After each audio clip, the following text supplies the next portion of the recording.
Selamat siang untuk kita semua. Perkenalkan, sebelumnya saya Tika Magdalena Nebaho dengan NIM 42224310002. Di sini saya akan memenuhi tugas proyek saya pada mata kuliah pembelajaran jarak jauh. Nah, di sini saya akan menjelaskan materi kimia unsur. Di sini saya akan menggunakan media yaitu melalui Google Meet. Nah, di sini saya akan membahas materi yaitu kimia unsur. Nah, di sini saya akan membahas terkait kelimpahan unsur di alam. Nah, yang pertama akan saya bahas adalah kelimpahan dari aluminium, yaitu pengertian aluminium itu sendiri merupakan unsur logam yang paling banyak terdapat di kerak bumi. Nah, kelimpahan ini menempati urutan ketiga setelah oksigen dan silikon. Nah, aluminium tersebut ditemukan dalam bentuk batuan sebagai aluminium silikat ataupun senyawa yang tersusun dari unsur Al, O, dan Si.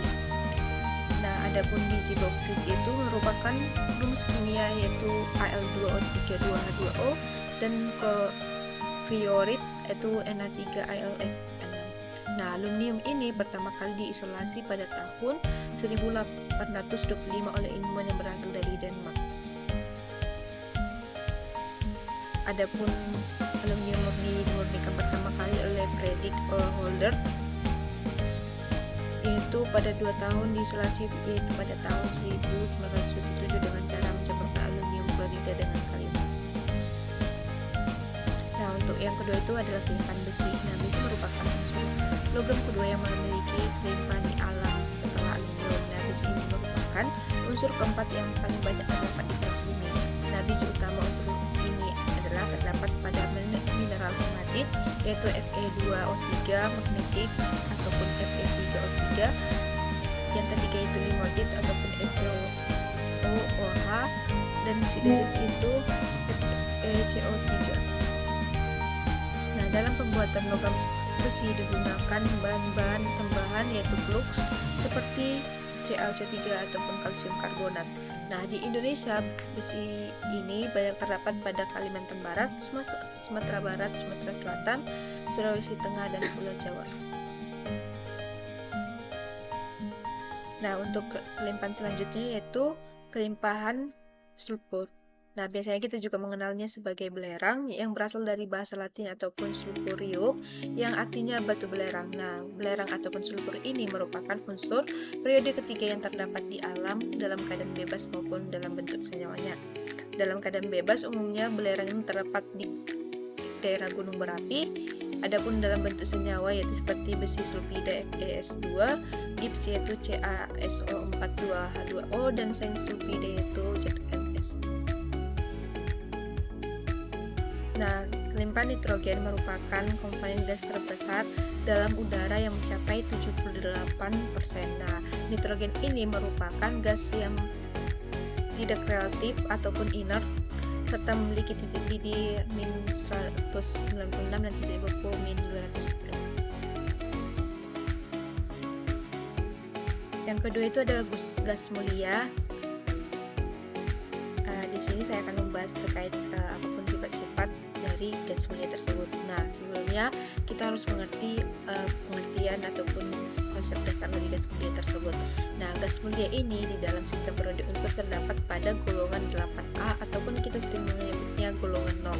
Nah, tentunya yang terdiri atas helium, neon, argon, krypton, xenon, dan radon. Nah, semua unsur gas mulia ini merupakan unsur yang tidak reaktif ataupun stabil dan inert. Nah, yang pertama itu argon merupakan gas mulia yang ditemukan oleh Lord Rayleigh dan William Ramsay. Nah, di sini pada tahun 1892 massa jenis dari 15,882 kali lebih besar dari massa jenis dari si hidrogen tersebut. Nah, Rayleigh ini berusaha untuk menemukan massa jenis gas nitrogen melalui percobaan penuraian dari aluminium.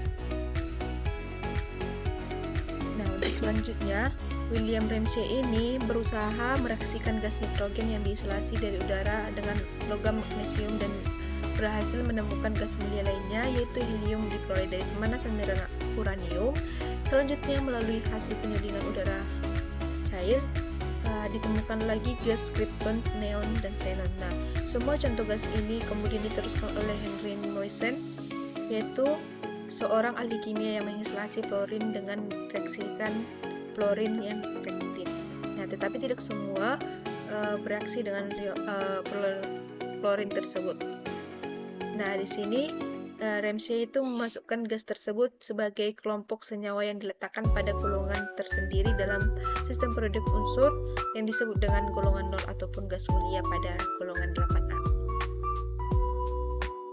Nah, gas mulia di alam, di sini saya akan menjelaskan yaitu bagaimana kelimpahannya di udara. Nah, yang helium itu 5,2 dikali 10 pangkat min 4%, yang neon itu terdapat pada 1,8 kali 10 pangkat min 3%, sedangkan argon itu terdapat pada persenan yaitu 0,93%, krypton terdapat pada 1,1 kali 10 pangkat min 6%, dan xenon terdapat pada 8,7 kali 10 pangkat min 6%. Nah, di sini saya akan menjelaskan juga yaitu sifat fisika dan kimia dari unsur gas mulia. Nah, gas mulia merupakan unsur yang sangat stabil. Kestabilan ini didukung oleh beberapa faktor. Nah, di sini saya akan menjelaskan satu persatu faktornya, yaitu konfigurasi elektron gas mulia kecuali helium berakhir pada elektron valensi ns2 np6. Nah, di sini konfigurasi tersebut merupakan konfigurasi elektron yang sangat stabil karena semua elektronnya pada subkulitnya sudah berpasangan.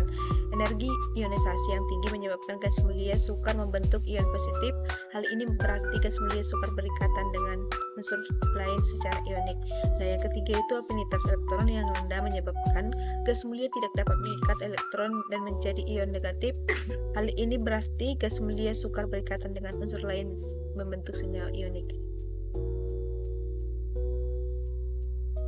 Berdasarkan pernyataan di atas dapat disimpulkan, dan di sini saya sudah mencantumkan juga tabel yang menunjukkan yaitu baik terkait energi ionisasi, jari-jari atom, titik leleh, dan titik didih dari unsur gas mulia tersebut. Boleh kita amati, teman-teman.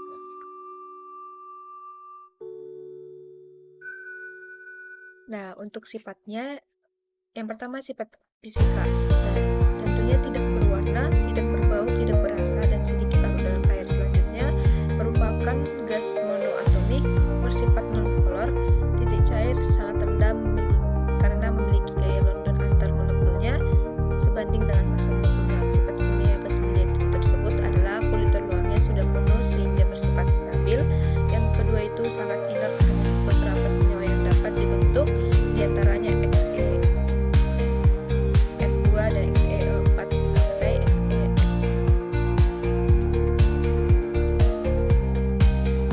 Nah, sifat fisika dan kimia unsur gas mulia ini selanjutnya yaitu mengamati bahwa gas O2 dapat bereaksi dengan senyawa PTF6 yang pada suka membentuk padatan O2 PTF6 ataupun oksigenil hexafluorinationat yang merupakan persamaan reaksinya boleh kita lihat yaitu O2 berfasa gas ditambah PTF6 berfasa solid menghasilkan O2 PTF6 yang solid. Nah, dalam penelitian ini dengan sinar X diketahui bahwa senyawa tersebut merupakan senyawa ionik dari ion oksigenil ataupun O2+ dengan ion PTF6. Nah, penelitian selanjutnya diperoleh bahwa energi ionisasi molekul oksigen sedikit lebih tinggi daripada energi ionisasi xenon, dan merupakan persamaan reaksinya boleh kita lihat pada slide yang sudah saya cantumkan. Nah, untuk selanjutnya di sini kita boleh mengamati, maka dapat dilakukan percobaan untuk mereaksikan xenon dengan PTF6 pada suhu kamar dan berhasil diperoleh senyawa gas mulia yang pertama kali yaitu XePTF6 dalam bentuk kristal berwarna merah yang stabil dengan persamaan reaksinya yaitu Xe massa gas ditambah PTF6 berfasa solid menghasilkan XePTF6 solid. Nah, untuk gambar ataupun warnanya di sini ada warna yang terdapat pada hasil percobaan.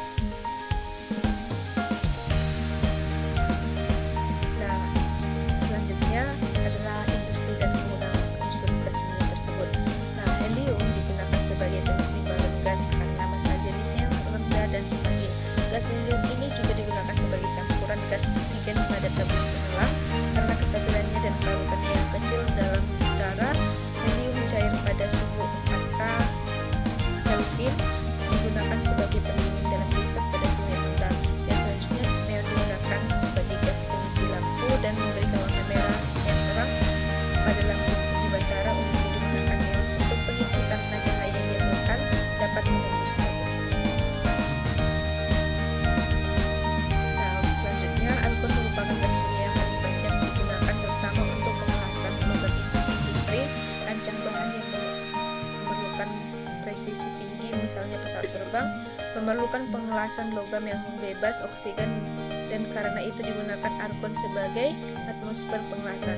Yang selanjutnya itu krypton dan xenon digunakan untuk pengisi lampu iklan yang berwarna-warni.